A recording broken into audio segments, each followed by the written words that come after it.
ร้านนักเรียนหรือว่าการประละกันสอนของครูแม่นเพิ่มขึ้นหลายย้อนสภาพความยุ่งยากทางด้านเศรษฐกิจเฮ็ดให้ครอบครัวบ่มีเงินให้ลูกหลานเข้าโรงเรียนการจัดตั้งปฏิบัติของเขตศึกษานี้ในระยะผ่านมาสังคมมีความเป็นห่วงหลายเป็นต้นเป็นการประละการเรียนของลูกหลานการประละการสอนของครูซึ่งส่งผลกระทบต่อเรื่องงานศึกษาทางระยะสั้นและระยะยาวรัฐบาลจะมีวิธีการแก้ไขแนวใดหรือจะเอาเป็นเวลาศาสตร์ในการแก้ไขปัญหานี้ก่อนอื่นมัดข้าพเจ้าก็ขอยืนยันว่าคำถามเจ้าจิ่มดังกล่าวนี้ถือว่าถูกต้องกับสภาพ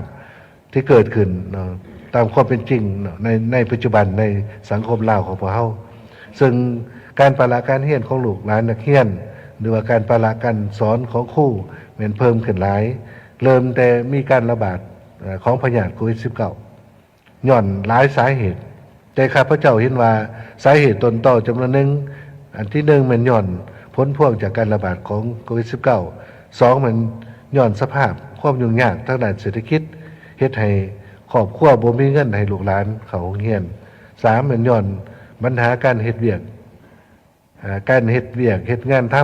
ำหรือว่าจำนวนโควตารัฐกรของพวกเฮาก็จำกัดลงการลงทุนของภาคเอกชนก็ยังบ่ทันลงหลายจึงเฮ็ดให้เกิดมีแนวคิดย่อท้อว่าเรียนจบแล้วบ่มีเวียกเฮ็ดอันที่สี่เป็นหลักสูตรการเรียนการสอนในบางวิชายังบ่ทันสอดคล้องกับสภาพการ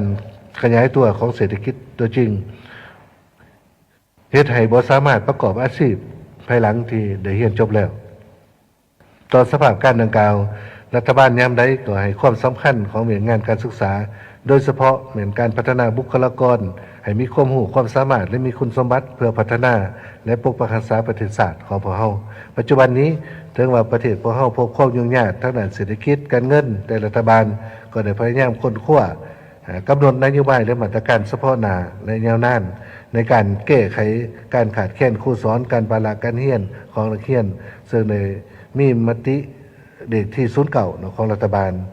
ซึ่งบรรดามาตรการต้นต่อมันมีคือดังนี้อันที่หนึ่งมันมาตรการแก้ไขการขาดแคลนครูได้กำหนดมี5นโยบายหลักนโยบายที่หนึ่งเหมือนเห็นดีให้ต่ออายุการของครูที่เรียนอายุการของครูที่ครบกำหนดเด็กที่ศูนย์เก่าของรัฐบาลซึ่งบรรดามาตรการต้นต่อมันมีคือดังนี้อันที่หนึ่งมันมาตรการแก้ไขการขาดแคลนครูได้กำหนดมี5นโยบายหลักนโยบายที่หนึ่งเหมือนเห็นดีให้ต่ออายุการของครูที่เรียนอายุการของครูที่ครบกำหนดพักผ่อนบำนาญที่ครบเงื่อนไขสามารถสืบต่อสิทธิสอนได้โดยปฏิบัตินโยบายเงินเดือนและอุดหนุนคือเก่าจนครูผู้นั้นจะเสนอออกพักผ่อน